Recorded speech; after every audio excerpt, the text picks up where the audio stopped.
महिलाओं के लिए बहुत खास है ऋषि पंचमी का व्रत।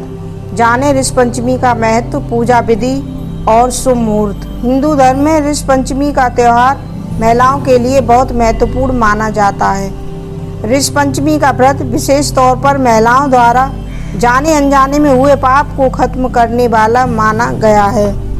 हिंदू पंचांग के अनुसार भाद्रपद के शुक्ल पक्ष की पंचमी तिथि के दिन ऋषि पंचमी का व्रत रखा जाता है।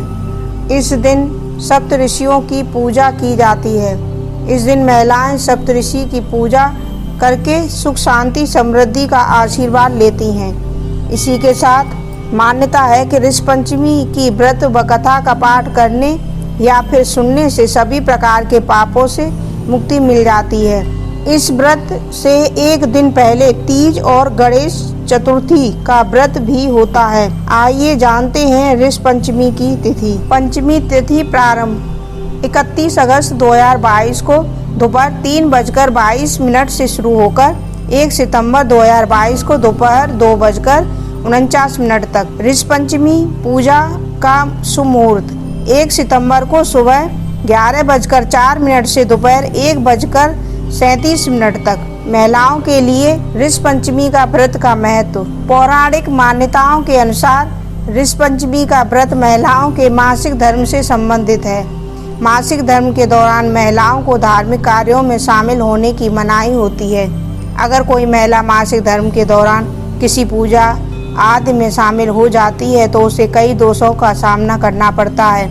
ऐसे में ऋषि पंचमी के दिन व्रत करके महिला हर तरह के दोषों से छुटकारा पा सकती है। ऋषि पंचमी की पूजा विधि।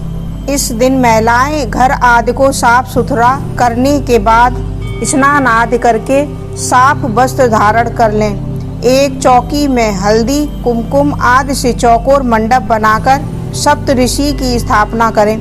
स्थापना करने के बाद पंचामृत और जल से स्नान कराएं। स्नान के बाद चंदन का तिलक लगाएं। इसके साथ ही फूल माला आदि चढ़ा दें। वस्त्र के साथ जनेऊ चढ़ा दें। सप्तऋषि को शुद्ध फलों से के साथ मिठाई का भोग लगाएं। भोग लगाने के बाद धूप दीप जलाकर आरती कर लें। सप्तऋषि की व्रत कथा पढ़ लें। अंत में भूल चूक के लिए माफी मांगकर सभी को प्रसाद वितरण कर लें। पूरे दिन फलाहारी रहकर सप्तऋषि की विधिवत पूजा करें। ऋषि पंचमी व्रत कथा। भविष्य पुराण के अनुसार एक राज्य में उत्तक नाम का ब्राह्मण अपनी पत्नी सुशीला और पुत्र पुत्री के साथ रहता था। ब्राह्मण ने एक अच्छे वर के साथ अपनी पुत्री का विवाह कर दिया, लेकिन कुछ समय बाद ही उसके दामाद की मृत्यु हो गई। बेटी मायके वापस आ गई। एक दिन जब बेटी सो रही थी तो माँ ने देखा कि उसके शरीर पर कीड़े लग गए हैं। ब्राह्मणी ने पति से बेटी की ऐसी दशा का कारण पूछा। उत्तक ब्राह्मण ने ध्यान लगाने के बाद देखा कि पूर्व जन्म में उसकी बेटी ने महामारी के दौरान पूजा के बर्तन छू लिए थे। पिछले और वर्तमान जन्म में उसने ऋषि पंचमी का व्रत भी नहीं किया था, जिसकी वजह से उसकी ये दुर्दशा हो रही है। इसके बाद पिता के बताए अनुसार उसकी पुत्री ने इन कष्टों से छुटकारा पाने के लिए पंचमी का व्रत किया, जिसके प्रभाव से उसकी बेटी को सौभाग्य की प्राप्ति हुई।